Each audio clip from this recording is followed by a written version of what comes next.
भगवते वासुदेवाय। ओम नमो भगवते वासुदेवाय। ओम ज्ञानतिमिरान्धस्य ज्ञानाञ्जनशलाकया चक्षुरुन्मीलितं येन तस्मै श्रीगुरवे नमः। श्रीचैतन्यमनोभीष्टं स्थापितं येन भूतले स्वयं रूपा कदा मह्यं ददाति स्वपदान्तिकं। वन्देऽहं श्रीगुरु श्रीयुतापदकमलं श्रीगुरुवैष्णवांश्च। श्रीरूपं सागरजातं सगण रघुनाथान्वितं तं सजीवं साद्वैतं परिजनसहितं कृष्णचैतन्यदेवं श्रीराधा कृष्णपादां सहगणं श्रीविशाखान्वितांश्च। हे कृष्णा करुणा सिंधु दीनबंधु जगत्पते गोपेशा गोपिकाकांत राधाकांत नमोस्तुते। तप्तकांचन गौरांगी राधे वृंदावनेश्वरी वृषभानुदेवी प्रणमामि हरिप्रिये। वाञ्छाकल्पतरुभ्यश्च कृपा सिन्धुएव च पतितानां पावनेभ्यो वैष्णवेभ्यो नमो नमः। जय श्री कृष्ण चैतन्य प्रभु नित्यानंद श्री अद्वैत गदाधर श्रीवासादि गौर भक्तवृंद। हरे कृष्णा कृष्णा कृष्णा हरे हरे हरे राम राम राम हरे हरे। मुखं करोति वाचालं पंगुं लयति गिरिं यत्कृपातमं श्री गुरुदीनतारिणे परमानंद माधवं श्री चैतन्येश्वर। चालू झालं का? हरे कृष्णा। सगळ्या भक्तांचं हार्दिक स्वागत आहे आजच्या आपल्या साप्ताहिक गीता कार्यक्रमामध्ये। आपण प्रत्येक अध्याय सारांश स्वरूपामध्ये पाहत आहोत। तर आजचा जो 7वा अध्याय आहे, ह्या अध्यायाचं नाव आहे भगवत ज्ञान किंवा ज्ञान विज्ञान योग।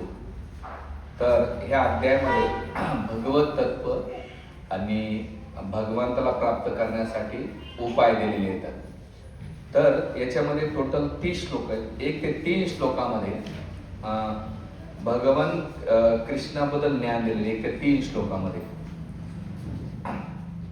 पुढे 4 ते 12 श्लोकामध्ये भगवान कृष्ण आणि त्याच्या शक्तीचं ज्ञान दिलेले, श्लोक नंबर 4 ते 12। आणि पुढे 13 ते 19 श्लोकामध्ये भगवंताच्या प्रती कशी शरणागती प्राप्त करायचं याचं वर्णन केलेलं आहे।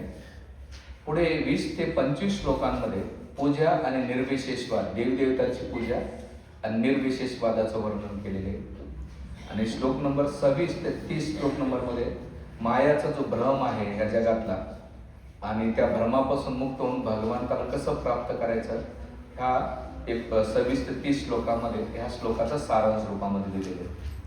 तर मागच्या प्रथम 6 अध्याय आपण जर अभ्यास केला तर त्याच्यामध्ये अर्जुनाच्या पहिल्या अध्यायामध्ये त्याच्या स्वतःच्या इलापाबद्दल वर्णन करत होते।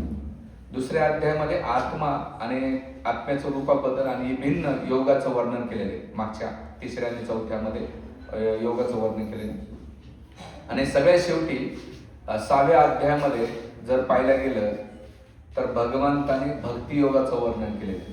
तर शेवटचा अध्याय श्लोक नंबर 6व्याचा कोणता 6.47 श्लोक काढा, तिथे भगवंत योगामध्ये भक्तीचं वर्णन करतात। योगी नाम आपली सर्वेशा मद्गंतरांतरमा श्रद्धा वा भजतो या समयुक्तो तमो मत, असं या श्लोकांमध्ये दिलेले।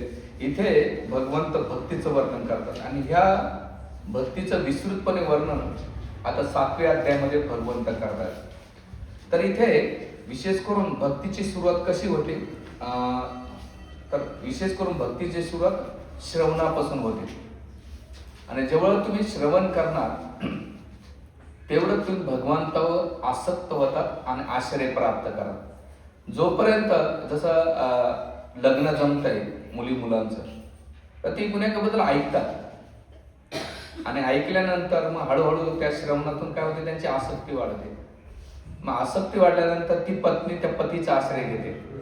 तर त्याच प्रकारे जीवात्मा ही पत्नी आहे आणि भगवंत हे पती आहे. त्यांना पालक आणि पती पण म्हटले जाते. जेवढं जीवात्मा भगवंताबद्दल श्रवण करतो तेवढंच तो भगवंताबद्दल आसक्त होतो आणि त्याचा आश्रय वाढतो. म्हणून पहिला जो श्लोक आहे, अर्जुनाच्या मनात होतं की भगवंता तुम्ही मला भक्तियोगाचं वर्णन सांगितलंय, पण मी तुमच्या प्रती कसं प्रेम वाढू. तर हा श्लोक नंबर 1 नंबरचा श्लोक आता 7व्या अध्यायातला पहिला दिलेला आहे. तर ह्या 1 ते 3 श्लोकामध्ये भगवान कृष्णाच्या नानाची महिमा करणं वर्णन केलेले आहे. आता हा श्लोक मला मागे म्हणा. श्री भगवान वाच मया सक्ता मना पार्था योगम युञ्जत मदाश्रया असंशय समग्र माम यथा ज्ञानसी तशृणु. तर इथे भगवंत काय, अर्जुनाचा जो प्रश्न होता काय दिलाय की कसं मिळेल, तर इथं पण यथा ज्ञानसी तशृणु. आता तू काय कर, मी जे सांगतोय मागचे 6 अध्याय तुझ्या पल्ले नाही पडले, तू कंटाळलास, पण आता मी जे सांगणार आहे ना तू ते काय कर, ऐक. म्हणजे भगवंत काय करतात, अलर्ट करतात. पहिले 6 अध्याय अर्जुनाच्या पल्ले पडले नाही, म्हणजे पडले पण ते आपल्याला कसे जम्पलिंग गेले, तसंच अर्जुनाला आपल्याला त्याच्या माध्यमात आपल्याला शिकवायचं. मग भगवंत मला तशृणु कोणाबद्दल, माम ज्ञान ज्ञाससी तशृणु माझ्याबद्दल. मग अर्जुन म्हणतो ठीक आहे, तुमच्याबद्दल श्रवण केलं तर काय, मया सक्ता मना पार्थ. अर्जुन माझ्याबद्दल आसक्ती निर्माण. पहिली लाईन काय दिलेली, अर्जुन माया सक्ता मना पार्थ, माझ्याबद्दल तुला काय होईल, आसक्ती होईल. मग आसक्ती झाल्यानंतर अर्जुन म्हणे ठीक आहे, आसक्ती झाल्या, तू आसक्त झाल्यानंतर मला सोडून कुठं जाणार नाही, माझ्या आश्रयाखाली राहशील. योगम युंद मद आश्रय, तू काय कर, योगाच्या मदतून मला संपर्क आणि माझा आश्रय घे. आणि मग अर्जुन म्हणतो ठीक आहे भगवंता, मी तुमचा आश्रय घेतला तर काय होईल. तर मग असंशय समग्र, आता तुझ्या जीवनातलं जे संशय येतं ते सगळं काय होईल, नष्ट होऊन जाईल केवळ श्रवण केल्यानंतर, अनुभवाने. आणि म्हणून इथं भगवत ज्ञानाची सुरुवात कधी होते, जेव्हा तुमच्या मनातले डाऊट्स क्लिअर होतील. म्हणून आपल्या इस्कॉनमध्ये हरे कृष्ण संस्थेमध्ये प्रश्न विचारायला मुभा आहे. बाकीकडे तुम्ही प्रश्न नाही विचारू शकत, आणि विचारलं तर त्याला उत्तर द्यायला टेन्शन होऊन जाईल. म्हणून जेवढं तुम्हाला भगवंताच्या प्रती आकर्षित व्हायचं आहे, भगवंताला प्राप्त करायचं असेल तर ऐकणं, आणि ऐकल्यानंतर तुमचे डाऊट्स क्लिअर करणं, आणि डाऊट क्लिअर न झाल्यानंतर तुमच्या मनातले डाऊट्स, शंका समस्या दूर गेल्या तर तुम्ही भगवंताला काय आसक्त होता आणि आश्रय घेतात. आणि मग घेतल्यानंतर इथं भगवंत 3 गोष्टी सांगतात याच्यात. एक तर काय, शृणू पहिली गोष्ट, आणि ऐकल्यानंतर काय आश्रय, आश्रय झाल्यानंतर योगम युञ्जते, त्याचं मन माझ्यामध्ये आसक्त होते, आसक्त झाल्यानंतर तो आश्रित होतो, संशय नष्ट होतो, आणि संशय नसले झाल्यानंतर त्याला ज्ञान प्राप्त होते. ह्या 5 गोष्टी ह्या श्लोकांमधून भगवंत सांगतात. म्हणून भगवत ज्ञानाची सुरुवात कशापासून आहे, श्रवणाच्या पद्धतीने दिल्यानंतर. आता ठीक आहे, भगवंत म्हणतात की अर्जुनाला प्रश्न पडला की भगवंत तुमच्याबद्दल ऐकलं, पण ते ज्ञान घेऊन काय होईल. तर भगवंत म्हणतात की हे ज्ञान घेतल्यानंतर विज्ञानामध्ये परिणाम होते, आणि मग ते ज्ञान आणि विज्ञानाचं वर्णन श्लोक नंबर 2 मध्ये वर्णन करतात भगवंत. आता ह्या श्लोकांमध्ये सिद्धांताचं वर्णन करतात. तुमचे काय करतात, सिद्धांताचं वर्णन करतात. आता इथे कृपा तात्पर्यामध्ये 1 नंबरच्या श्लोकाच्या तात्पर्यामध्ये श्रवण विधीचं खूप महत्व सांगतात बघा.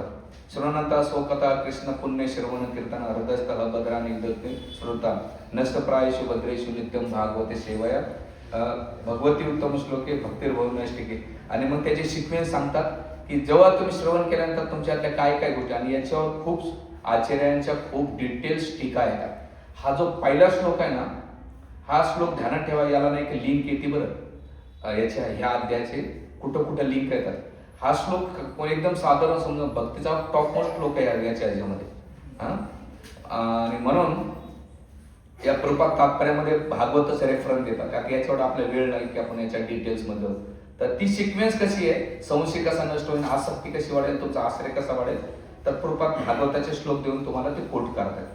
आता इथे श्लोक नंबर 2 मध्ये ज्ञान आणि तथा विज्ञानाचं. ज्ञान म्हणजे काय, जसं गुलाबजाम बद्दल ऐकणं हे ज्ञान झालं, आणि त्याची प्रॅक्टिकली करून खाणं त्याला काय म्हणतात, विज्ञान झालं. बरोबर. तर आता इथे भगवंत श्लोक नंबर 2 मध्ये काय सांगतात? ज्ञानाबद्दल सांगतात. ठीक आहे, बघ.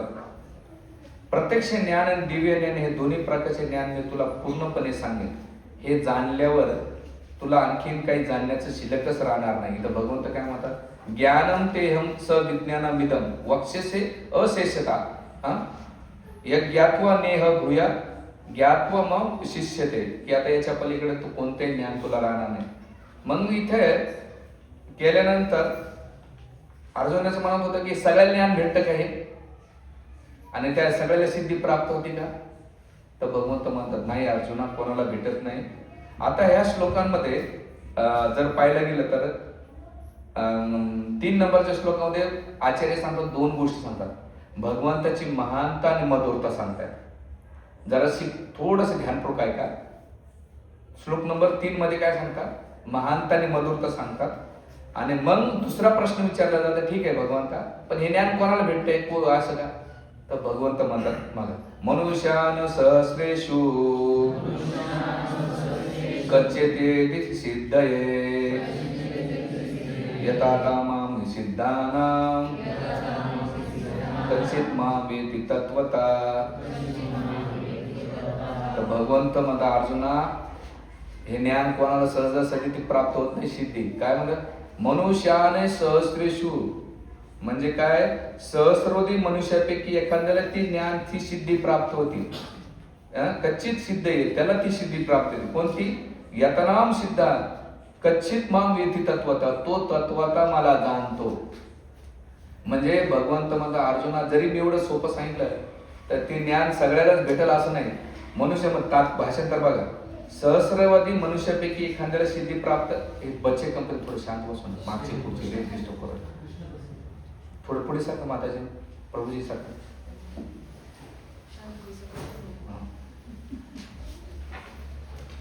ते कॅमेराला हलवून तो.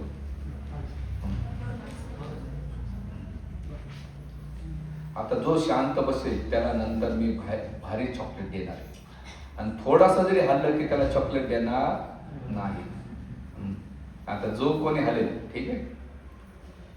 हा काय आपलं काय सांगतो? हा तर भगवंत म्हणतात की हे ज्ञान आणि जे दुर्लभ आहे, म्हणजे एखाद्याला सिद्धी आणि सिद्धी प्राप्त करणारा मनुष्य एखादा मला तत्वता जाणतो, म्हणजे त्या सिद्धीपैकी एखादा मला जाणेल, पण त्याच्यामध्ये तो तत्व जाणेल. ते तत्व असं सहजासहजी त्याला भेटत नाही, खूप दुर्मिळ आहे भगवंत म्हणतात.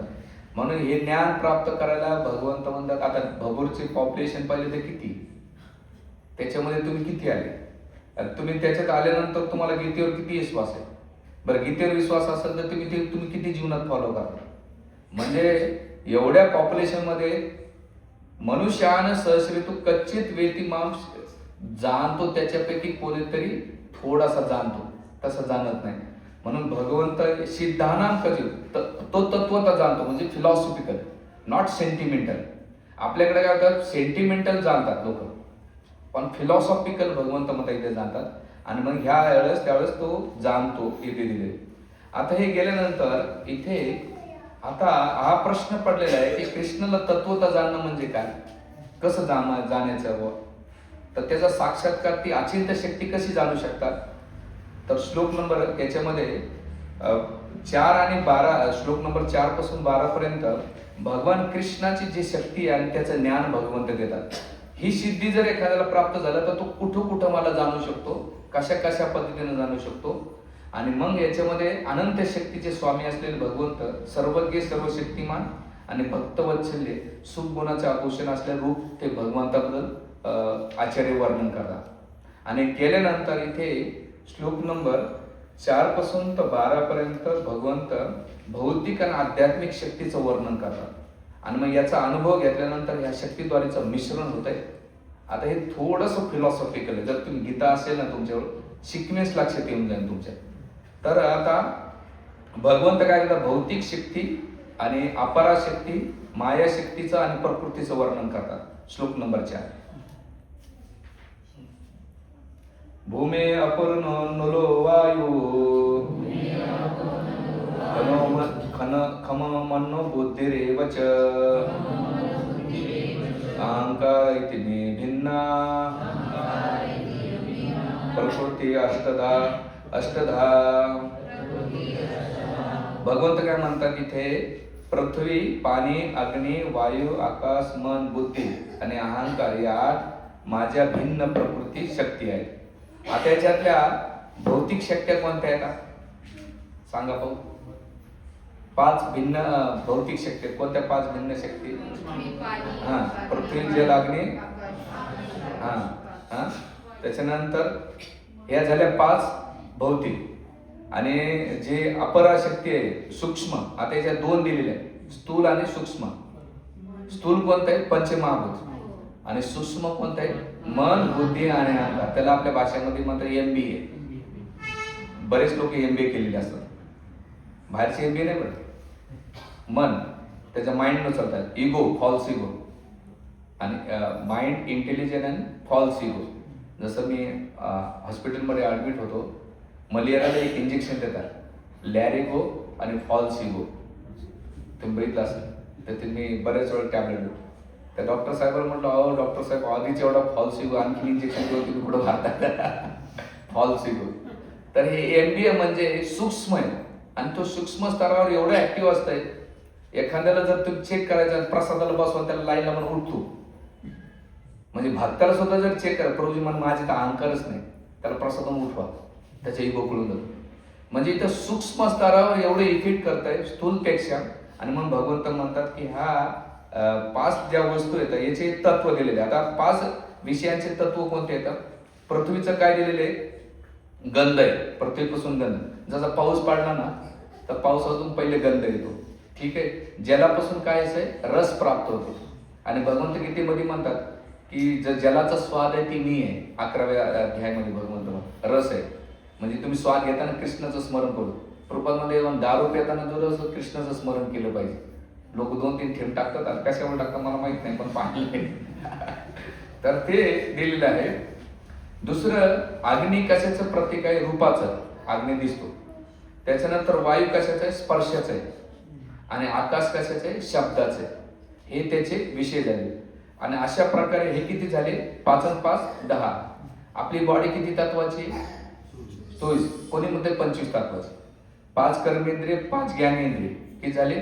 10. त्याचे 5 पंचमहाभूत आणि त्याचे 5 विषय किती झाले? 20. मन, बुद्धी, अहंकार किती झाले? 23. आणि 4थं तत्व आहे आत्मा, 24. पण आणखी एक तत्व आचार्य सांगतात, 25वं तत्व आहे ते परमचेतना, परमात्म्याचं वर्णन करतात. पण ह्या 24 तत्वामध्ये इथे जे स्थूल शरीराचे विषय दिले आणि सूक्ष्म शरीरामध्ये विशेष करून मन, बुद्धी, अहंकार आणि त्याच्या भ्रमक कल्पनामध्ये आणि त्याच्यामध्ये तो नित्य अहंकाराने काय करतो? असतो. अशा व्यक्तीला हे ज्ञान प्राप्त होऊ शकत नाही. भगवंत इथे क्लिअर करतात. आणि मन केल्यानंतर भगवंत आपल्या भौतिक शक्तीचं वर्णन केल्यानंतर आता भगवंत आपल्या आध्यात्मिक शक्तीचं वर्णन करतात. श्लोक नंबर 5 मध्ये. श्लोक नंबर 4 मध्ये भौतिक शक्तीचं वर्णन केलं. श्लोक नंबर 5 मध्ये भगवंत काय करतात? आध्यात्मिक. आता श्लोक नंबर 4 मध्ये भगवंताच्या अपारा शक्ती म्हणतात. कोणती? अपारा म्हणजे भौतिक प्रकृती. आणि वैकुंठाच्या शक्तीला काय म्हणतात? पराशक्ती. आणि पराशक्ती म्हणजे काय? जीवशक्ती किंवा जीवात्मा शक्ती म्हटले जाते. श्लोक नंबर 5. हे महाभाऊ अर्जुन, या व्यतिरिक्त माझी आणखीन एक श्रेष्ठ अशी परा प्रकृती आहे जिच्यामध्ये जीवाचा समावेश होतो. हे जीव कनिष्ठ भौतिक प्रकृतीच्या साधनाचा उपयोग घेत असतात. आणि मग इथं भगवंत जीवात्माचं वर्णन करतात. आता जीवात्मा इथं का वर्णन केलं? तटस्थ शक्ती इथं. म्हणजे समुद्राच्या तटावर जर तो असेल तर त्याला पाण्यामध्ये जायला पण आहे आणि तो जमिनीवर. तर जमिनीवर जाणं म्हणजे काय? वैकुंठात जाणे. आणि समुद्राच्या याच्यामध्ये लाटा खाणं म्हणजे भौतिक संसारामध्ये पडणे. तर इथं भगवंत म्हणतात श्लोक नंबर 4 मध्ये म्हणजे माझी भौतिक प्रकृती म्हणजे समुद्र आहे आणि वैकुंठ जगत म्हणजे काय? माझ्या जमीन आहे. तर ह्या दोन्ही मध्ये तू निर्णय घ्यायचा की माझ्या पराकर शक्तीकडे जायचं का अपरा शक्तीकडे जायचं. तर ह्याचं वर्णन इथं करतात. आणि मग केल्यानंतर आता अर्जुनाचा प्रश्न पडला इथं. काय प्रश्न पडला? की भगवंता तुम्ही हे जग कशासाठी निर्माण केलेले? तर श्लोक नंबर हे कशासाठी केले? तर श्लोक नंबर 6 काय करतात? सर्व प्राणी मात्राचा उगम आणि या दोन्ही शक्तीमध्ये होतात. या जगामध्ये जे काही भौतिक आणि आध्यात्मिक आहे त्याची उत्पत्ती करता आणि प्रलय करता मीच आहे निश्चितपणे जाण. म्हणजे हे जरी निर्माण केलं भौतिक आणि आध्यात्मिक, याचा काय पालन करणार आणि डिस्ट्रॉय करणारा मीच आहे. आणि केल्यानंतर भगवंत म्हणतात माझ्या विषयी काही या जगात माझ्या व्यतिरिक्त काही होऊ शकत नाही. आणि मग हा श्लोक सगळ्यात या श्लोकाचा मेन श्लोक, मत परतर नान्यत किंचित अस्ति धनंजया मया सर्वमिदं प्रोक्त सूत्रे मणिगणा इव. भगवंत काय म्हणतात, हे धनंजय, माझ्यावर श्रेष्ठ असं दुसरं कोणतेही तत्व नाही.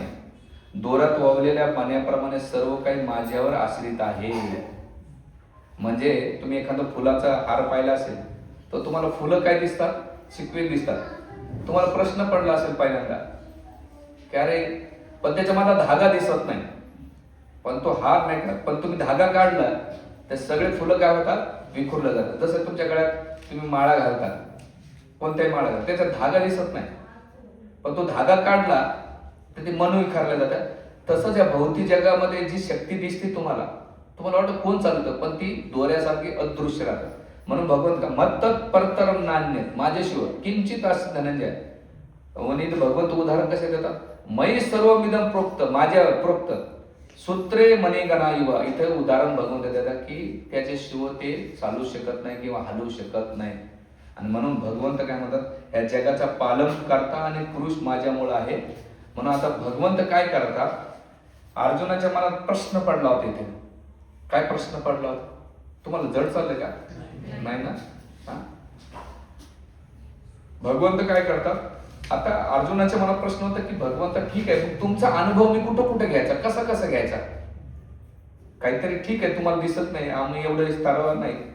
तर मग भगवंत पुढच्या 4 श्लोकांमध्ये आपल्या जगाचं पालन करता आणि त्याच्यामध्ये जी शक्ती आहे भगवंत वर्णन करतात, कुठं आहे, मी कसा आहे. आणि त्याला जर तुम्ही अनुभव घेतला तर माझा अनुभव कसा घेऊ शकता. श्लोक नंबर 8 पासून ते 11 पर्यंत भाषण. हे कौंतेय आता ध्यानपूर्वक वाचा आणि ऐका. भगवंत कुठे आहेत बघा, त्याचा अनुभव घ्यायचा आहे.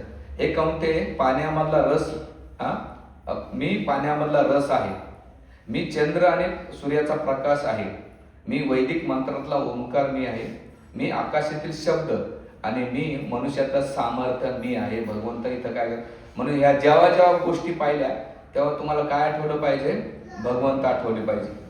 मग त्याच्यानंतर श्लोक नंबर 9, मी पृथ्वीचा मूळ सुगंध आहे. पाऊस पडल्यानंतर जो पहिला पाऊस पडल्यानंतर सुगंध येतो ना, लगेच तुमचं कृष्णाचं स्मरण झालं पाहिजे तुम्हाला. मी अग्नीतला उष्णता आहे, म्हणजे तुम्हाला जी हिट भेटते ती कोण आहे तर भगवंत आहे. मी सर्व जीवामधली जीवनशक्ती कोण आहे, भगवंत आहे. म्हणजे जे मग ते जीवनशक्ती कोणती आहे, परमात्मा रूपाने. कोणत्या रूपाने, परमात्मा, त्याचं वर्णन केले. आणि भगवंत म्हणतात मी सर्व तपासाचं काय आहे तर मी आहे. भगवंत म्हणतात पुढे श्लोक नंबर 10, हे पार्थ अस्तित्वातील सर्व वस्तूचं बीज कोण आहे, मी आहे. बुद्धिमानाची बुद्धी आणि सर्व शक्तिमानाची शक्ती मी असल्याचं जाण.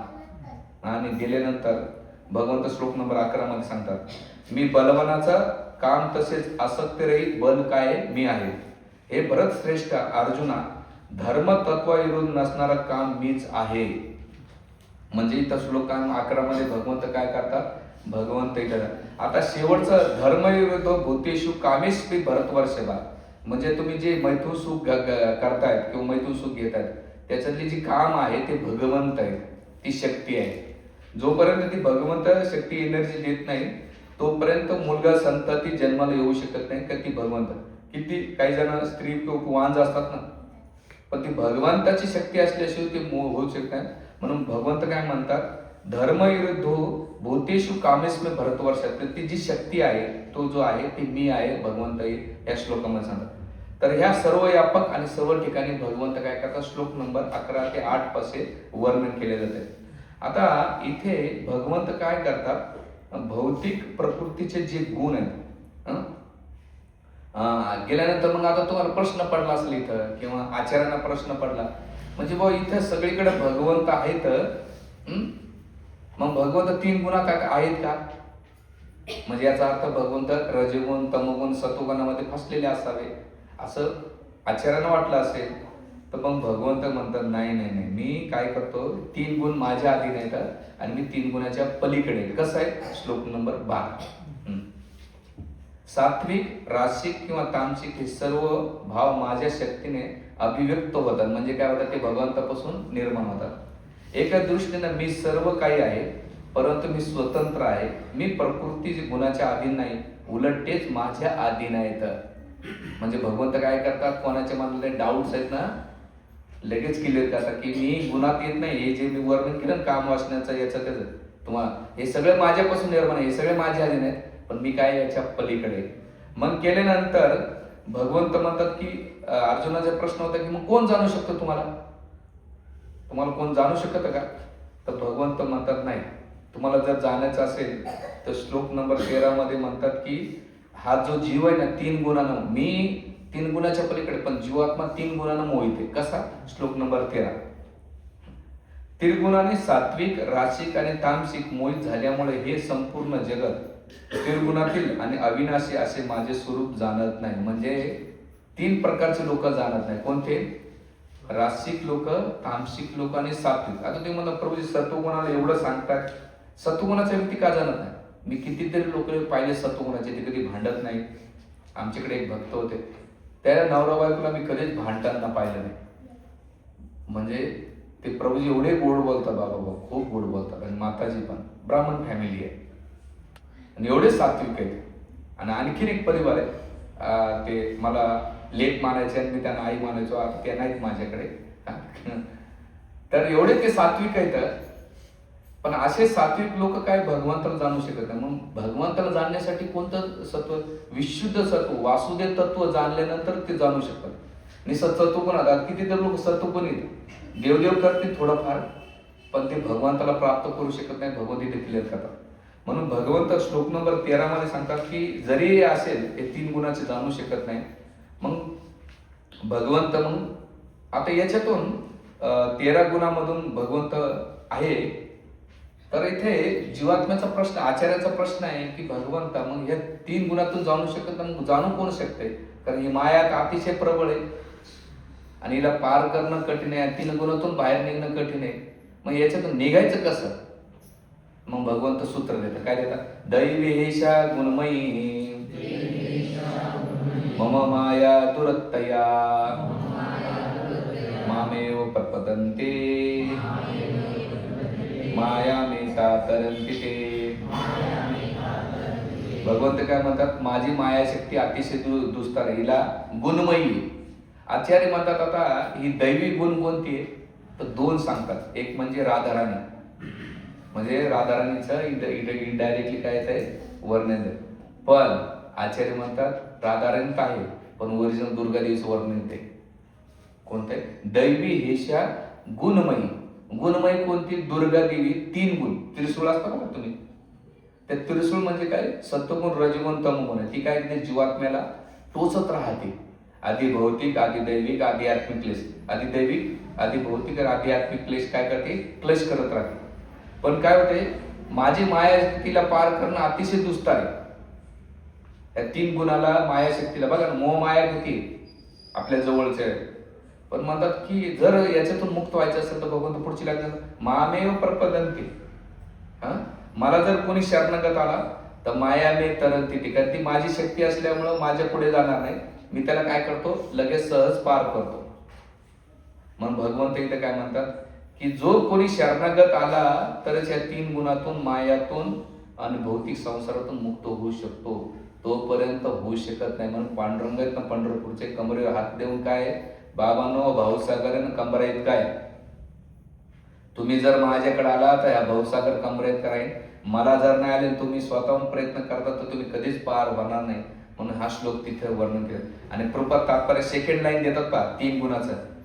गुण शब्दाचा आणखीन एक अर्थ होतो की ज्यावरून जाणले पाहिजे की बद्धजीव मायारूपी दोरखंडाने जपडून बांधले गेले. हात आणि पाय बांधण्यात आलेला मनुष्य स्वतःहून स्वतःला मोकळं करू शकत नाही. त्याने सुटण्यासाठी बंधमुक्त मनुष्य सहाय्य घेणे अपार्य आहे. पण बद्धजीव दुसऱ्या बद्धजीवाची सुटका करू नसल्यामुळे सुटका करणारा मनुष्य मुक्त असणे आवश्यक आहे.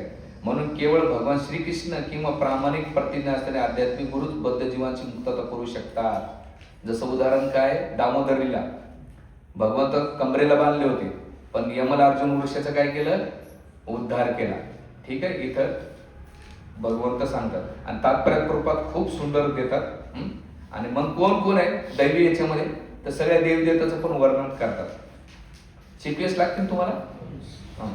आता गेल्यानंतर बंधमुक्तीचा अर्थ देतात. आता याच्यामध्ये कोण कोण होत नाही भगवंताला, कोण कोण जाणू शकत नाही. जरी आपण एवढं ज्ञान सांगितलं ना तरी भगवंताकडे येऊन भक्ती करू शकत नाही. अशा आधम लोकांचं वर्णन भगवंत अर्जुनाच्या मनात होता की भगवंत मग सगळेच येते तुमच्याकडे. भगवंत म्हणते अरे सगळे येणार नाही. असे 4 कॅटेगरीचे लोक आहेत ते माझ्याकडे येऊ शकत नाही. नमो दुष्कृत नामोडो परपदंते नराधमा मायापुरत ज्ञाना असुर भाव आश्रित. भगवंत म्हणे अर्जुना अत्यंत मूर्ख आणि दुष्ट आहेत, नराधम आहेत, ज्यांचे ज्ञान मायामुळे नष्ट झालेले आहेत आणि जे असुराची नास्तिक प्रवृत्ती धारण करतात ते मला शरण येत नाहीत.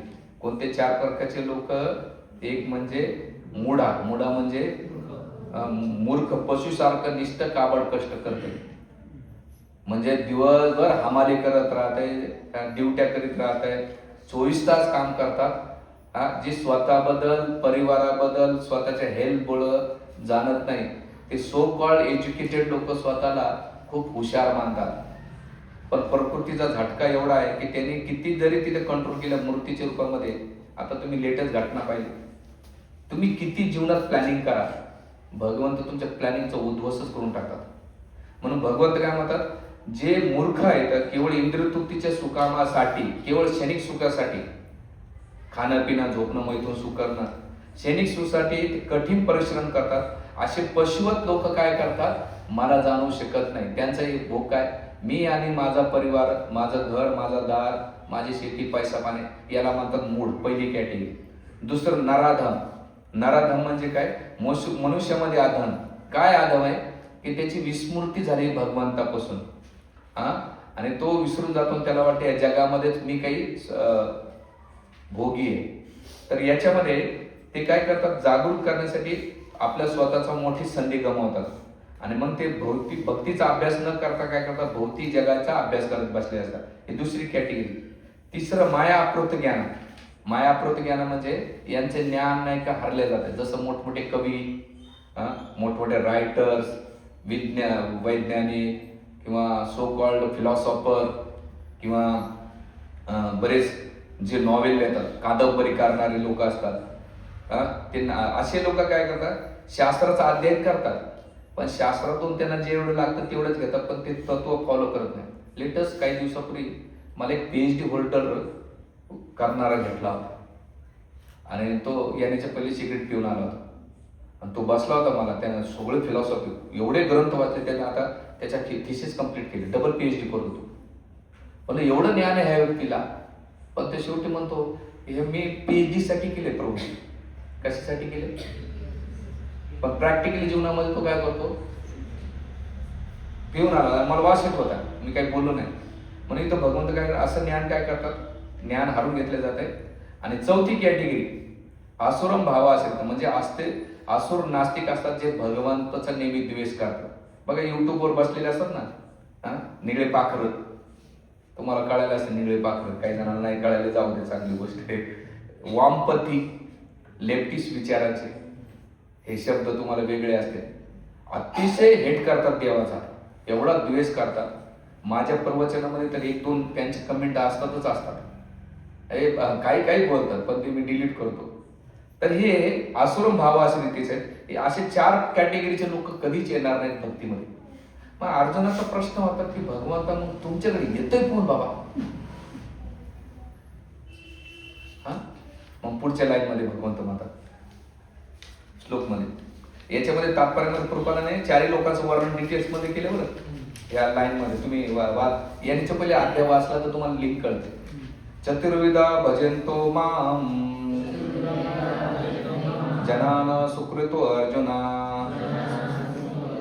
अर्थ जिज्ञासु अर्थार्थी ज्ञानीच भरतवर्षभा. इथं भगवंत अर्जुनाला दोन शब्दांना उच्चार करतात, एक भरत आणि दुसरं काय अर्जुन. म्हणजे अर्जुन म्हणजे तू योद्धा आहेस आणि भरत वंशातला आहे, तू ध्यानात ठेवा तुम्ही काय सांगतोय. हे भरतश्रेष्ठ अर्जुना, चार प्रकारचे पुण्यात्मा माझी काय करतात, भक्ती करीत असतात. अर्थ, अर्थार्थी, जिज्ञासू आणि ज्ञानी हे लोक जाणू शकतात. आता अर्थ म्हणजे कोण, जे संकटामध्ये ग्रस्त आहे, समस्यामध्ये. याच्यामध्ये कोण आहे, गजेंद्र आहे. म्हणजे तुम्हाला प्रवचन करायचं असेल ना तर हे रेडीमेड उदाहरण येतं. तर अर्थामध्ये काय, संकटामध्ये कोण धावून गेलं, गजेंद्र. दुसरं जिज्ञासूमध्ये कोण मोडतंय, जे सौनकादी ऋषी, त्यांनी सूत गोस्वामीला काय केले, प्रश्न विचारले. हे दुसऱ्या कॅटेगरीमध्ये येतं. तिसरं अर्थार्थी म्हणजे धन अर्जनासाठी, भौतिक इच्छासाठी गेले, ते म्हणजे ध्रुव महाराज. त्यांनी काय केलं, ध्रुव महाराजाची भक्ती केली. पण या तिन्ही कॅटेगरी काहीतरी स्वार्थापोटी गेली. भगवंत काय म्हणतात, ज्ञानीच भरतवर्ष, तो सगळ्यामध्ये मला काय आहे, प्रिय आहे. आणि मग याच्यामध्ये ज्ञानीमध्ये कोण येत आहे, सुखदेव गोस्वामी येतात.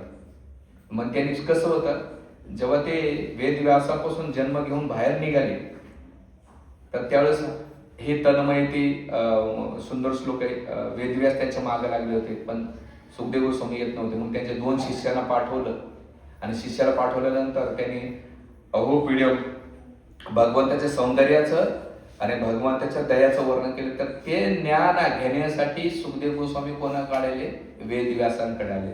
तर ज्ञानी कॅटेगरीमध्ये कोण ओढतंय, ब्रह्माजीचे चार पुत्र चतुर्कुमार आणि हे मोडले जातात. तर इथे सुकृती म्हणजे शास्त्राच्या सिद्धांताला सामाजिक नैतिक नियमाचं आणि वर्ण आश्रमानुसार पालन करतात आणि कृष्णाची उपासना करतात, त्याला सुकृती म्हणजे पुण्यात्मा म्हणतात. म्हणजे ते जॉब पण करतील, पारिवारिक जिम्मेदारी सांभाळतील, वर्णाश्रम स्त्री पुरुष, ब्रह्मचारी ग्रस्त वानप्रस्थ, त्याच्यानंतर ब्राह्मण क्षत्रिय वैश्य शूद्र जे त्याच्या वर्ण आश्रमानुसार ते केलं ना, ते काय करतात, उपासना करतात. पण याच्यामध्ये भक्तीमध्ये दोन प्रकारचं वर्णन भगवंत 7 आणि 12व्या अध्यायामध्ये करतात. आता भक्तीमध्ये 3 कॅटेगरी मोडतात भगवंत ह्या लाईन मध्ये. तर पहिले केवळ भक्तीचं वर्णन करतात. याच्यामध्ये ज्ञानी जो भक्ती आहे तो केवळ येतो आणि केवळ भक्ती म्हणजे केवळ भगवान कृष्णाच्या प्रसन्नासाठी कार्य करतो. आता ही लाईन खूप महत्वाची आहे, ध्यानपूर्वक ऐका. आणि याची सिक्वेन्स कुठं कुठे देते, हे ज्ञानीबद्दल आणि शुद्ध केवळ भक्तीसाठी भगवंत त्याच्यामध्ये अनन्य भक्ती राहते, त्याच्यात किंचित मात्र कल्मश नसतो आणि भौतिक जगाचं त्याला आकर्षण नसतंय किंवा ते काही फलस्वरूपा त्याच्यामध्ये 5 प्रकारची भक्ती, दास्य, साख्य, वात्सल्य, माधुर्य आणि 5 रसामध्ये तो पुढं न पुढं भक्ती करतो.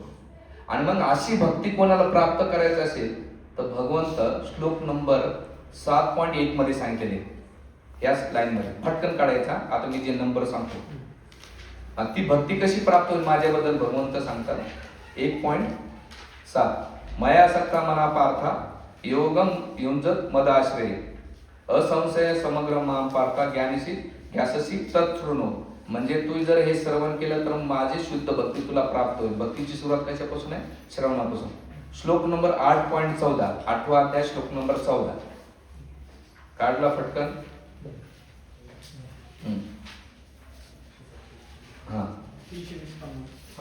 अचेता सतत योमा मा स्मरती नित्यसा तस्यम सुलभ पार्था नित्ययुक्त योगिना. म्हणजे भगवंत श्रवण केल्यानंतर तुम्हाला कसा प्राप्त होईल, हे पार्थ जो भक्ती विचलित न होता अनन्य भावना सतत माझे स्मरण करतो त्याला प्राप्त होण्यास मी सुलभ असतो. म्हणजे भक्ती केल्यानंतर, कारण तो निरंतरपणे भक्ती योगाचा काय होतो, रमण्य होतो. म्हणजे भगवंताला केवळ भक्तीचा आणि सोपा मार्ग देतात. श्लोक नंबर 7 मध्ये 9वा अध्याय श्लोक नंबर 13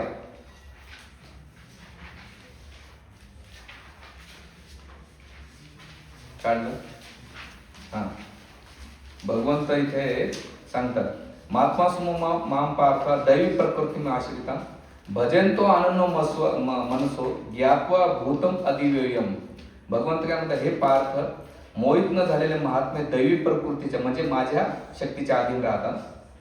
ते पूर्णपणे भक्तिमय सेवेमध्ये युक्त झालेले असतात, कारण ते मला सृष्टीचे अधिकार, अविनाशी पुरुषोत्तम आणि श्री भगवान म्हणून जाणतात. केवळ भक्तीचे 3 श्लोक आणि 9 अध्यायाचा श्लोक नंबर 22. इथं भगवंत पंचिंग देऊन टाकतात. काय पंचिंग देतात? हा, अनन्य चिंतयन्तो माम ये जना परिपासते तेषां नित्य युक्तानाम योगक्षेम वाहन. जे एलआयसीवरचे श्लोक आहे ना, तर असं जर कोणी भक्ती केली आणि मला मी सहज प्राप्त झालो, तर अर्जुनाच्या मनात होतं, बरं ठीक आहे, तुमची भक्ती केली तर मला काय भेटेल?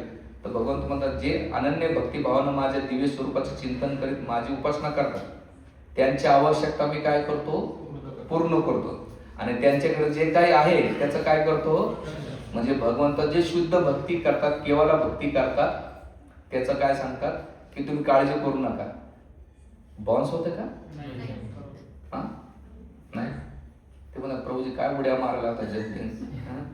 हे का बरं एवढे डीप मध्ये मी का जातोय? हे याच्यावर आचार्याने खूप सुंदर केलं. मी जेव्हा घेऊन बसलो होतो ना, खूप असे नोट्स का मला काय सोडून काय धरू असं झालं होतं. पण मी आता याच्यात आता याला ह्या श्लोकामध्ये भगवंत प्रधान केवळ भक्ती सांगतात. आता याच्यामध्ये प्रधानभूत भक्ती सांगतात दुसरी. ह्या श्लोकामध्ये काय सांगतात? ह्या भक्तीमध्ये कर्म, ज्ञान आणि योग प्रवृत्तीची भक्ती असते. म्हणजे त्याला ज्ञान असतंय, कर्म करतो. त्याच्यानंतर कर्मामध्ये कसं तो म्हणतो, कर्म ही पूजा आहे आणि त्याच्यात भक्ती पण करतो आणि डोनेशन देण्याचं काम करतो. पण ह्या भक्तीमध्ये कर्म, ज्ञान आणि योगाच्या भक्तीमध्ये इच्छा असतात, त्याच्या भौतिक इच्छा असतात. आणि मग त्या सुख इच्छामुळे तो काय करतो? देवाची भक्ती करतो. आणि मग ती इच्छा असलेले लोक कोण येतात? अर्थ, गजेंद्र. दुसरं कोण आहे? सौनकादी ऋषी आणि ध्रुव. हे दुसऱ्या कॅटेगरी मोडतात. प्रधान भक्त म्हणजे काहीतरी भौतिक इच्छा ज्ञानामुळे भगवंताकडे येतात, हे म्हणतात. दुसरी कॅटेगरी देतात. आणि याच्यामध्ये तिसरी कॅटेगरी, आता ह्या योग मिश्र भक्तीचं वर्णन कुठं करतात याचं? तर गीतेचा 8वा अध्याय श्लोक नंबर 12 मध्ये भगवंत म्हणतात, प्रधानभूत भक्तीचं वर्णन 8वा अध्याय श्लोक नंबर 12. काढला.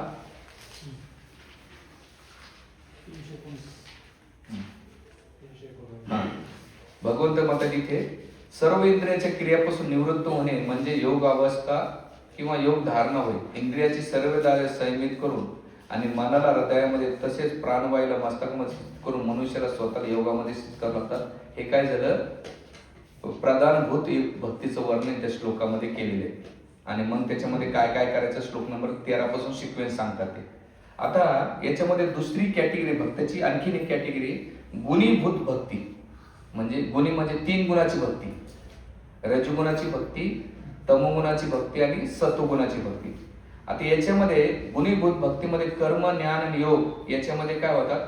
कसं तरी भगवंताकडे येतात आणि त्याची भक्ती करतात. म्हणजे याच्यामध्ये फलाची काम नसतात. रजगुणी कसा असतो? काहीतरी मंदिरात मला देवाकडून घंटी वाजवल्यानंतर काहीतरी पाहिजे ह्या कॅटेगरीने तो येतो. दुसरं कोणी भीतीपोटी येतो. मग आपल्या कुळ धर्म करतो का आपण, किंवा मंदिरात देवाचं नाही केलं तर देव मागा लागायचा म्हणून भीतीपोटी करतात. म्हणजे काय झाले? ती तमगुणाची भक्ती झाली. आणि सत्वगुणाची म्हणजे काय? ड्युटी.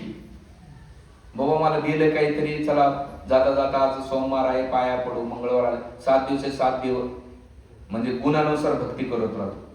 तर भगवंत म्हणतात हे 3 गुण, याच्यामध्ये भगवंताला जी भक्ती आवडते ती कोणती? पहिली केवल भक्ती. आणि बाकीच्या 2 भक्ती आहेत ना, प्रधानभूत भक्ती आणि गुणभूत भक्ती, नाही तो भगवंताला आवडत नाही. आणि जी प्रधानभूत भक्ती ना, अर्थ जिज्ञासून अर्थार्थिक याचं वर्णन भगवंत करतात.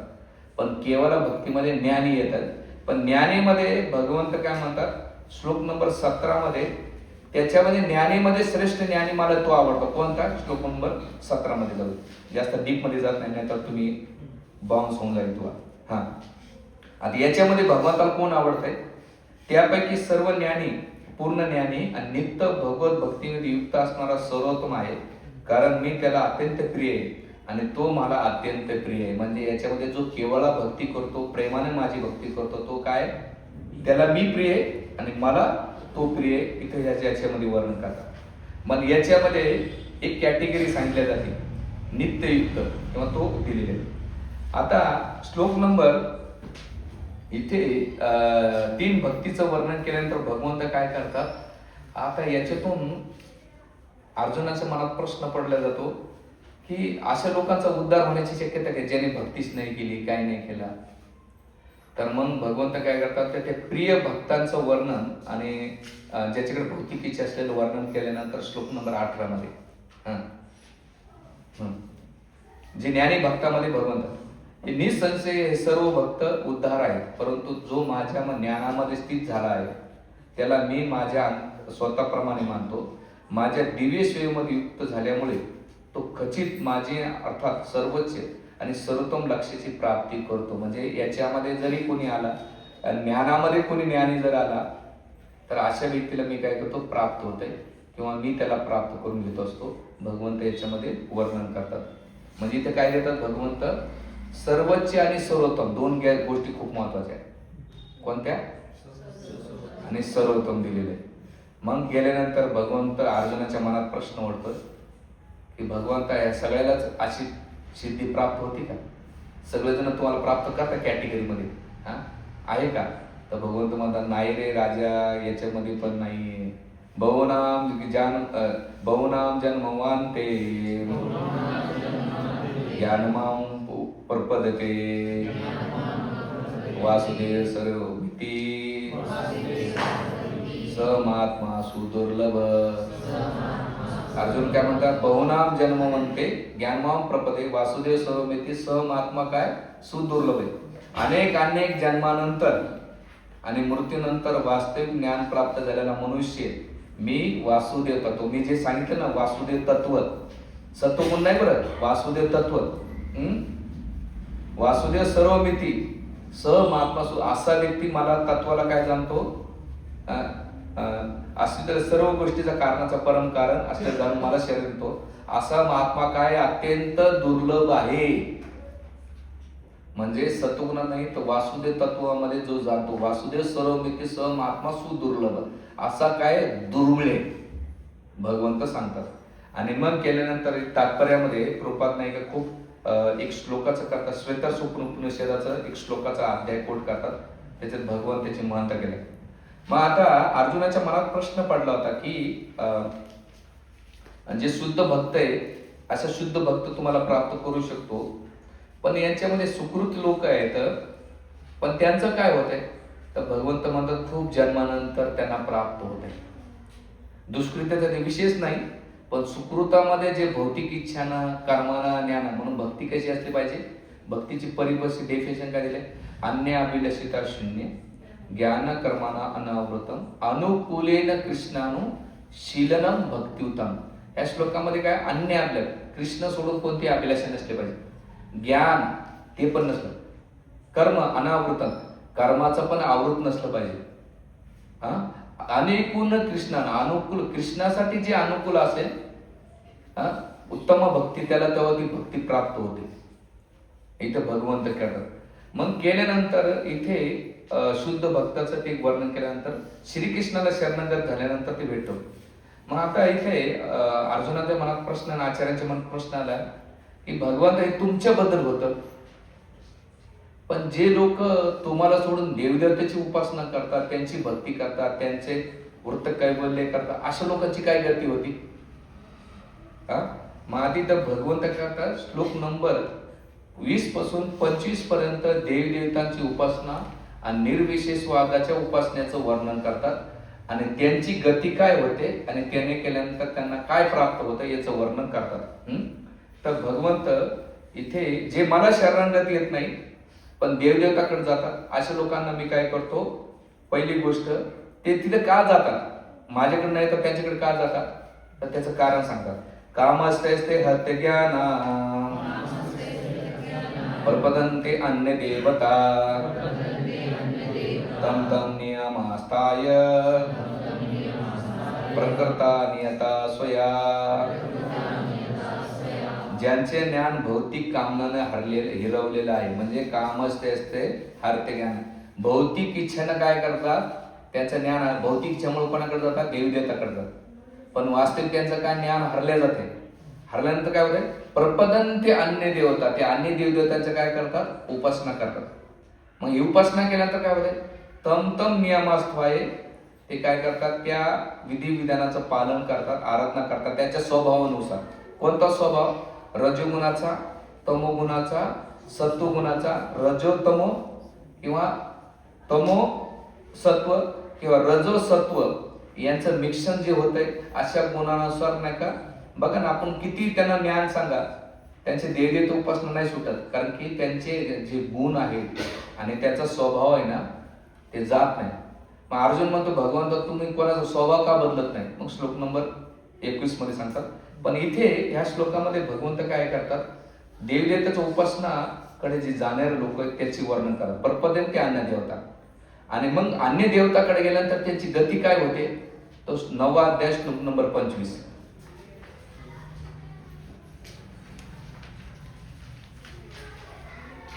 काढला, पटकन काढा, चला.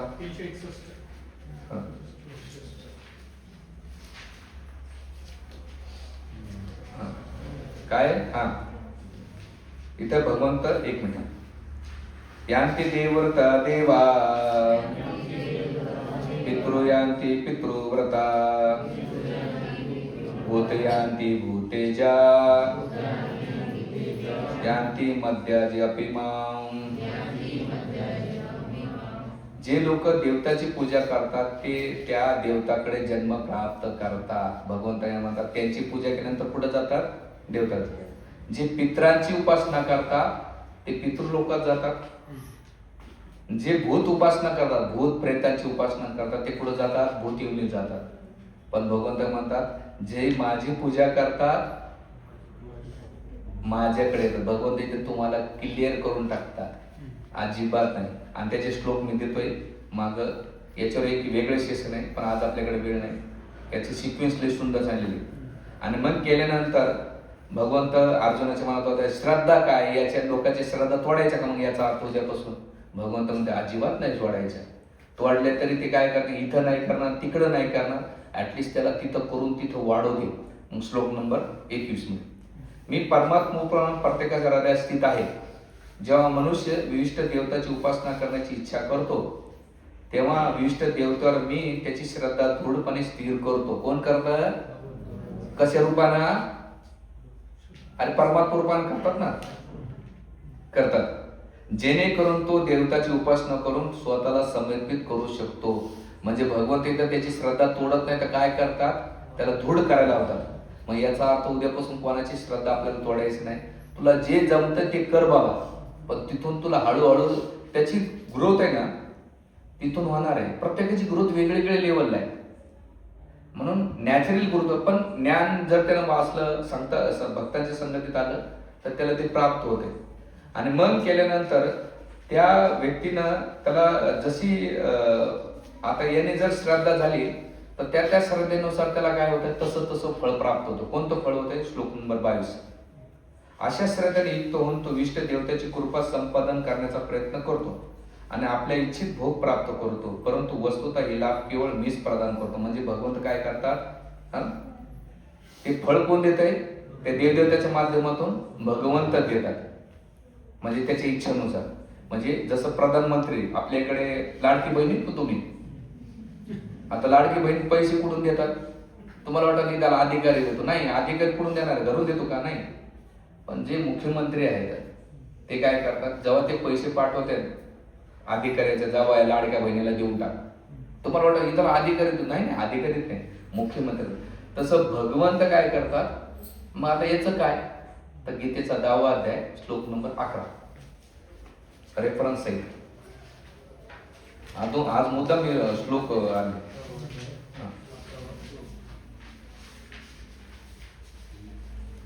8, 9, 10, 11.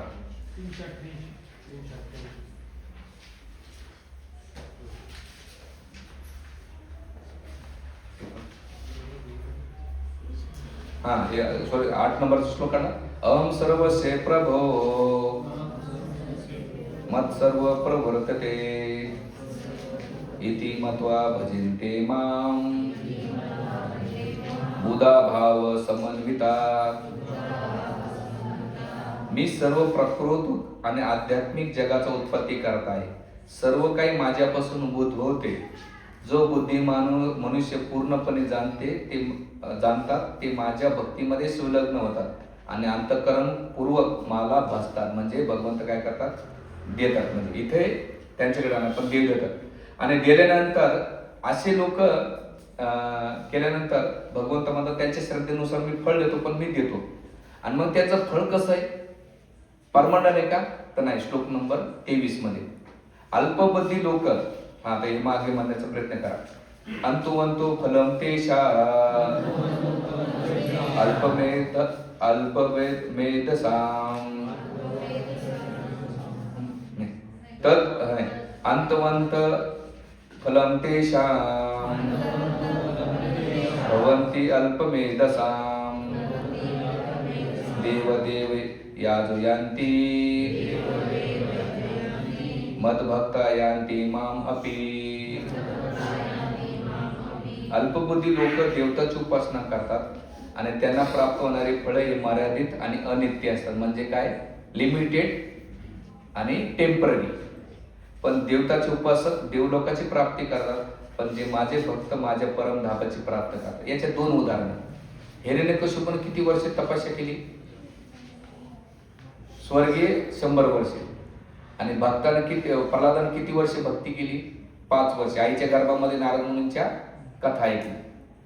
पण राज्य कोणी जास्त भोगलं, हिरण्यकशिपूनं तर प्रल्हादानं. कारण प्रल्हाद महाराज 5 वर्षानंतर हिरण्यकशिपूचा वध झाला. पुढचं राज्य कोणी केलं, म्हणजे भगवंतानं काय केलं, थोडीशी भक्ती केली, राज्य किती दिलं. आणि हिरण्यकशिपूनं काय केलं, भरपूर तपस्या केली, पण भोग किती भेटला, थोडाच भेटला. म्हणजे जेवढे देवदेवता काय करतात, तुमच्याकडून मनभर घेतात आणि तुम्हाला किती देतात, कणभर देतात. पण भगवंताचं कसं आहे, भगवंताला तुम्ही कणभर दिलं तर भगवंत काय करतात. मग सुदामानं काय केलं, मोठं भरपूर काय दिलं का, पोहे दिले. भगवंताने काय केलं, सोन्याचे नगर दिले. म्हणून देवदेवताच्या उपासना आणि भगवंताच्या भक्ती उपासना मधला फरक इथे उदाहरणासहित केलेला आहे. आणि मग केल्यानंतर या लोकांची गंतव्य काय होत आहे, श्लोक नंबर जे इथे त्या लोकांचं गंतव्य सांगितलं. श्लोक नंबर जे देवतांची करते देवलोकात जाते, जे माझी पूजा करते ते माझ्या लोकात येते. आणि मन केल्यानंतर इथे हे सगळे जे आहेत श्लोक नंबर, आता इथे अर्जुनाच्या मनात प्रश्न पडला होता. टाइम काय झाला प्रभू, 5 मिनिटे घेऊ थोडं, मग हे आपण आपले कंप्लीट करू. तर मग इथं प्रश्न पडला असं, जे निर्विशेषवादी आहेत, बाबा देवदेवतेची उपासना करत नाही, अशा निर्विशेषवादी लोकांची काय अवस्था होती, असा आचार्यानं प्रश्न विचारला. मग भगवंत काय करतात, श्लोक नंबर 24 मध्ये सांगतात. ते म्हणतात, पूर्णपणे न जाणता अल्पबुद्धी लोकांना वाटते की मी पुरुषोत्तम भगवान श्रीकृष्ण पूर्वी निर्विकार होतो आणि आता व्यक्ती धारण केलेला आहे. ते स्वतः अज्ञानी असल्यामुळे माझे अविनाशी अनुप असे दिव्य स्वरूप जाणू शकत नाही. म्हणजे जे मायावादी निर्विशेषवादी आहेत ना, ते लोक मला काय करतात, जाणू शकत नाही. मग ह्या लोकांना काय होतंय, यांची बुद्धिहीन लोक असतात. याच्यामध्ये शब्द दिलाय, मन्यते माम बुद्धया. काय दिलेलं आहे, माझे बुद्धी. आता इथे 3 बुद्धीचं वर्णन केलेले. कोणत्या 3 बुद्धीचं, पहिले आहे पशुवत बुद्धी. पशुवत बुद्धी काय करते, खातं पितं झोपतं, आहार निद्रा भयमैथुनामध्ये. म्हणजे पशुला काही कळत नाही, खाणं पिणं झोप.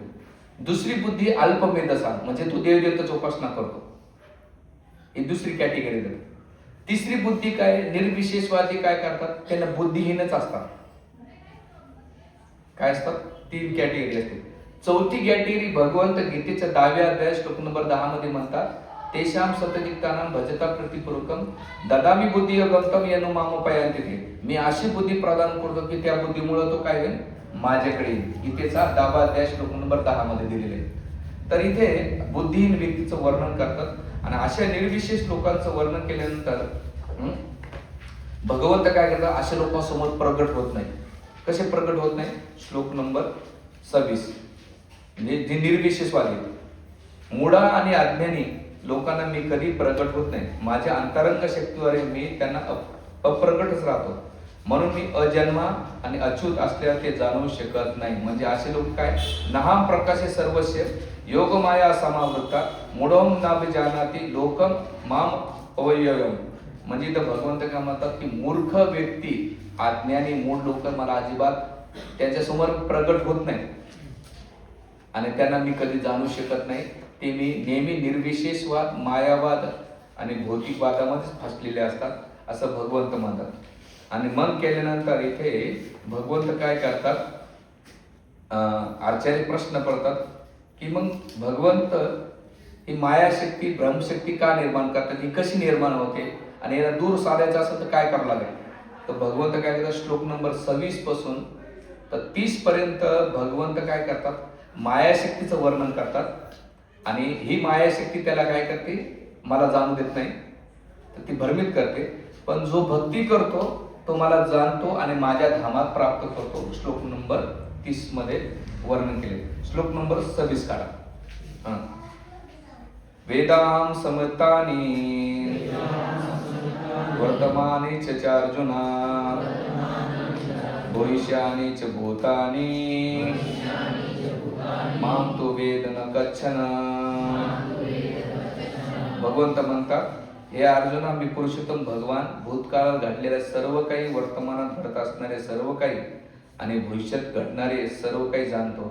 मी सर्व जीवांना जाणतो, परंतु ते मला कोणी जाणू शकत नाही. इथं काय दिलं, माया दिलंय भगवंत. म्हणजे भगवंत भूतकाळात, वर्तमान आणि भविष्यातलं सगळं काही भगवंत काय करतात, जाणतात. का जाणू शकत नाही भगवंत? भगवंताला जाण का जाऊ शकत नाही, तर त्याच्यामध्ये 2 दोष आहेत मोठे. आणि ते 2 मोठे दोष काय आहे की जीवात्मा मोहित झालेला आहे, त्याच्यामध्ये द्वेष आलाय, ईर्ष्या आलेली आहे आणि ह्या जगामध्ये भोग करण्याची वृत्ती. हे जोपर्यंत निघून जात नाही तोपर्यंत तो भगवंताला जाणू शकत नाही. आणि ती वृत्ती काय आहे, श्लोक नंबर 27, इच्छा द्वेष समोतेन द्वंद्व मोहेन भारता सर्वभूतानि सम्मोह सार्गयन्ति परंतपा. इच्छा आणि द्वेष म्हणजे इथं अर्जुनाचा प्रश्न होता की भगवंता, मी तर तुमच्या सोबत होतो, मग इथं कसं झालं, तर भगवंत म्हणतात इच्छा आणि द्वेष आणि द्वंद्व, सुख दुःख, मान अपमान, लाभ आणि जय पराजय, तुझं माझं, या सगळ्या गोष्टी काय, इच्छा आणि द्वेषामुळे. आणि द्वंद्व केल्यानंतर सर्व भूतानी समोह, हे सगळे जीव काय आहे, द्वंद्वामध्ये फसलेले आहेत. शरीर स्तरावर जेवढा काही मोह आहे तो त्याच्यामध्ये फसलेले आहेत. सर्ग यांती परंत, ते काय करतात, पुन्हा ते जन्म घेतात आणि पुन्हा पुन्हा मरण पावतात.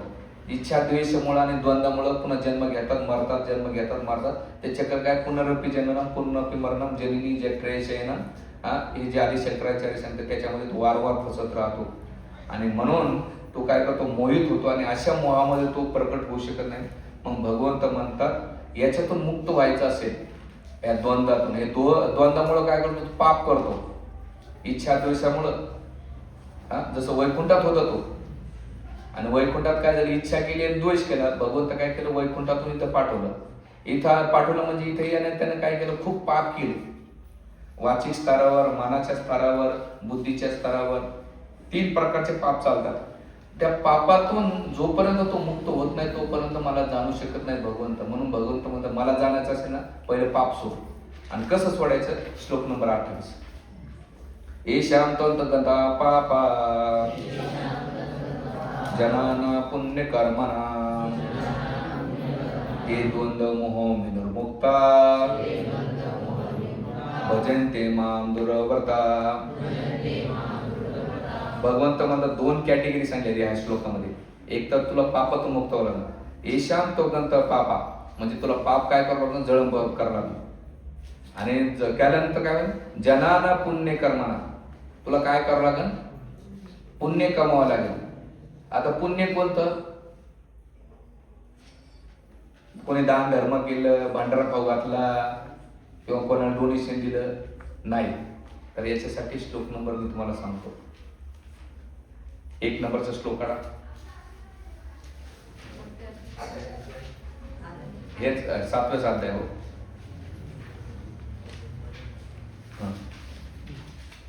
काढलं पान नंबर 274 तात्पर्य काढलं का? श्रवणंता स्वकथा कृष्ण पुण्य श्रवण कीर्तन. कोणतं पुण्य? श्रवण कीर्तन. आणि मग केल्यानंतर काय होईल? हृदस्थो ह भद्राने, म्हणजे काय होईल? हृदयातले सगळे पाप उरते काय? भद्राने विदोतही श्रुताम, ती जळून भस्मसात. आणि मग केल्यानंतर ती कसं होईल? ती केल्यानंतर नष्टप्रायेषु भद्रेषु, सगळं भद्र निघालं पाहिजे. भद्र म्हणजे पाप. सापडलं का? हा. आणि मग ते कसं निघेल? एकदा निघेल का? साबणाने कपडा धुतल्या जाईल. मग त्याला काय? नित्यम भागवत सेवया. आणि मग नित्यम सेवया खिरीचे नाही बरं, हा, म्हणजे श्रवण. आणि केल्यानंतर काय होईल? भगवती उत्तम श्लोकी, म्हणजे भगवंताचे उत्तम श्लोक काय होईल? नैष्टिकी भक्ती रती, म्हणजे भगवंताच्या प्रती काय होईल? त्याची भोवती नैष्टिकी भक्ती निर्माण होईल. तेव्हा तो भगवंताला जाणू शकेल. आणि मन केल्यानंतर ते कसं जाणू शकते? भगवंताला त्या मोहातून पुण्य, त्याचं पाप संपलं, पुण्य वाढेल. आणि पुण्य वाढलं तर द्वंद्व विनिर्मुक्त, तो द्वंद्वातून, या जगातलं जे द्वंद्व आहे त्याच्यातून मुक्त होईल. आणि ते मुक्त होण्यासाठी त्याला काय करून? भजन ते दृढ वार्ता, त्याला नित्य नियम दृढ निश्चयाने भक्ती करावं लागेल. आणि भक्तीमध्ये जप पहिले दिले, हरे कृष्णा कृष्णा कृष्णा हरे राम राम. आणि मग भगवंतामध्ये त्या मोहातून मुक्त झाल्यानंतर काय होईल? तो दृढ निष्ठेनं माझ्या सेवेमध्ये युक्त होतो. आणि झाल्यानंतर तो काय करतो? मोक्षकामी बनतो, म्हणजे मुक्तीच्या कारण वैकुंठ येण्याचा पात्र बनतो. कसा बनतो? श्लोक नंबर 29. असा व्यक्ती जरा मरणातून मुक्त होण्याकरता प्रयत्न करणे बुद्धिमान मनुष्य माझ्या भक्तिमय सेवेद्वारे माझे आश्रय घेतात. वास्तविकपणे ते ब्रह्म आहेत, कारण त्यांचा आध्यात्मिक क्रिया संपूर्ण ज्ञानमय असते किंवा ज्ञान असते, त्याला ते प्राप्त होते. आणि असं झाल्यानंतर तो मला अभिभूत होतो. श्लोक नंबर 30 मध्ये. आता 30 मध्ये भगवंत काय करतात? 8 प्रकारच्या गोष्टीचं वर्णन करतात. अभिभूत, मोक्षी पाणी बांधल्यानंतर काय करतात? जे पूर्णपणे मतपरायण होऊन मला भौतिक सृष्टीचा संचालक, देवताचा नियंत्रक, सर्व यज्ञाचा अधिष्ठान भगवंत म्हणून जाणतात, ते मूर्ती समय सुद्धा मला जाणू शकतात. म्हणजे पूर्ण इथं भगवंत काय करतात? कन्क्लूड मध्ये या श्लोकाचं करतात. काय सांगतात? साधिभूत अधिदैव मा साधी यज्ञांचे विदू प्राणकालयापी माम ते विदुर चेतसा. म्हणजे या श्लोकामध्ये ते म्हणतात की जे पूर्णपणे मतपारायण होऊन मला भौतिक सृष्टीचा संचालक मानतात, म्हणजे पारायण होतात, सृष्टीचा काय करतात? संचालक समजतात. देवतांचा काय? ते कंट्रोल आहे. आणि सर्व यज्ञांचे कोण आहे? ते अधिष्ठान स्वामी येतात. आणि भगवंत म्हणून ते काय करतात? मला स्मरण करतात. म्हणजे त्याच्या देव मनातले लक्षात येते का? हा श्लोक किती त्या अध्यायाचा सारव स्वरूपामध्ये श्लोक सांगतात. तर ह्या 2 श्लोकामध्ये 29 श्लोक आणि 30 श्लोकामध्ये भगवंत काय करतात? ब्रह्म, अध्यात्म, कर्म, अधिभूत, अधिदैव, अधियज्ञ आणि मृत्यूचं वर्णन करतात. आणि असं वर्णन केल्यानंतर मृत्यूच्या काळी काय होतो? तो भगवंताला प्राप्त करतो. आणि यालाच म्हणतात भगवंत भगवत विज्ञान योग. मग केल्यानंतर आता याच्यामध्ये अर्जुनाला एक प्रश्न पडतो. काय प्रश्न पडतो? की भगवंत तुम्ही 6 प्रकारचे भक्त सांगितले, काय सांगितलेले? 7.16 मध्ये 4 प्रकारचे सकाम कर्म सांगितलेले आहेत. 7.9 मध्ये मोक्षकामी सांगितलेले आहे. त्यानंतर 7.16 आणि 18 मध्ये ज्ञानी व्यक्तीचे सांगितलेले आहे. 7.1 आणि 19 मध्ये केवळ भक्ती सांगितलेली. पण माझा असा प्रश्न आहे की तुम्ही जे ज्ञानी व्यक्ती मोक्षकामी सांगितलेले याच्याबद्दल मला आणखी डिटेल्स ऐकायचं, कसं ऐकायचं? मग भगवंत काय करतात? त्या भगवत प्राप्तीचा ब्रह्म अक्षर योग, अक्षर ब्रह्म योगाचं तत्वज्ञान फिलॉसॉफी इथं भगवंत चालू करतात. आताच मी चालू करणार आहे. ठीक आहे? रोज एवढा त्रास नका देऊ. तर अशा प्रकारे भगवंत इथे मोक्षकामीचा एक शब्द इथं खूप महत्वाचा आहे. माम आश्रिता, तो शेवटी मला काय करतो? मला प्राप्त करतो. याचं वर्णन या श्लोकामध्ये केलं. हरे कृष्णा कृष्णा कृष्णा हरे हरे, हरे राम राम राम. मग आता 8व्या अध्यायामध्ये भगवंत भगवत प्राप्ती आणि अशा व्यक्तीने त्याचा जन्म कुठं कसा प्राप्त करतो, म्हणजे आपला जन्म आपण कसा डिसाईड करतो, ते श्लोक नंबर आपला अध्याय नंबर आले. म्हणजे आपला पुढील जन्म काय असेल याचं प्रिपरेशन भगवंत पुढच्या चॅप्टर मध्ये सांगितलेले. त्याचं पण नाही का 28 श्लोक आहेत, पण खूप सुंदर विवेचन केले. त्याची चर्चा आपण येणाऱ्या सॅटर्डे करू. हरे कृष्णा कृष्णा कृष्णा हरे हरे राम राम राम हरे. Thank you very much. कोणाला काही प्रश्न?